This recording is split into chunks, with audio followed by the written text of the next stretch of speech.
Tell me your name. S.J. Valdez. They call me S.J. for short, but it's Sarah Joy Ariel Olzweski-Valdez. Got a really long name. Okay. And S.J., where are you from? I live in Bartlesville, Oklahoma. And can you kind of explain to me kind of what happened to you and why you decided to seek legal help? I was, without going into grave detail, I was assaulted by a medical professional, and it was brought to my attention that I needed to seek legal counsel. And before hiring Richardson Richardson Boudreaux, have you ever worked with an attorney before? No, this was my first time. And did you have any concerns or hesitations when you first started looking for an attorney? Did you have any concerns about that? I was very overwhelmed. Like I said, I've never done this before. I didn't know what the process would entail, if I would have to see my assailant again, or have any sort of interaction with him. So yeah, I had a lot of ifs, ands, how's this gonna work, what's gonna happen, all of that. And then what made you ultimately decide to hire Richardson Richardson Boudreaux instead of a different law firm? Well, when it came down to it, my husband and I had done some research with various different law firms in the area, and Richardson Richardson Boudreaux put me completely at ease. They said they would not have taken my case if it wasn't winnable. So that's ultimately what made me decide, yeah, this is what I'm gonna go with. And then how did Richardson Richardson Boudreaux make the process easier for you?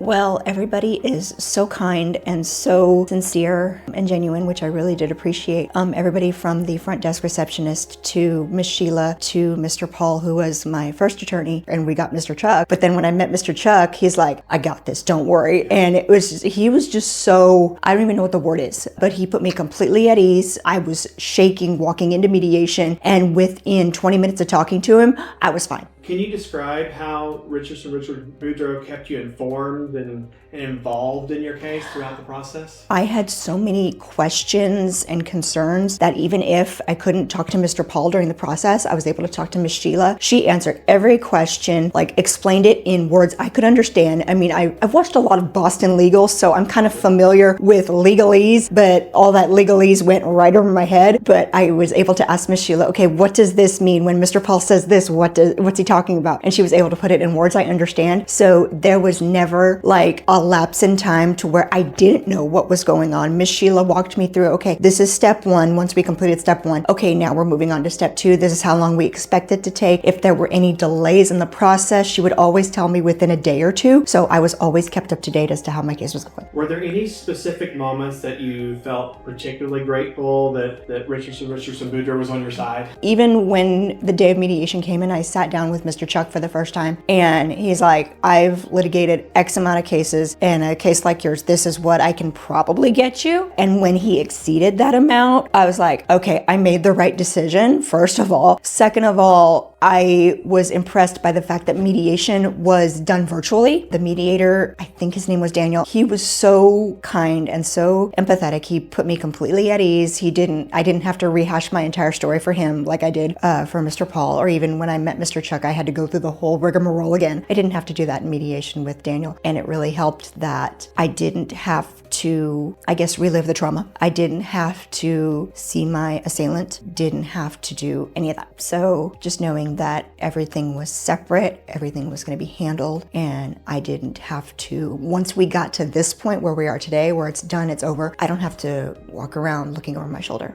How did the outcome of the case impact your life? Financially, emotionally, physically? How did it impact your life? The day it was settled, I cried. I literally had a good 20-minute probably cry. If I ever need a law firm again for whatever reason, I have Mr. Chuck and Miss Sheila on speed dial. Yes, ma'am. If I ever need anything in the future, I know who I'm calling.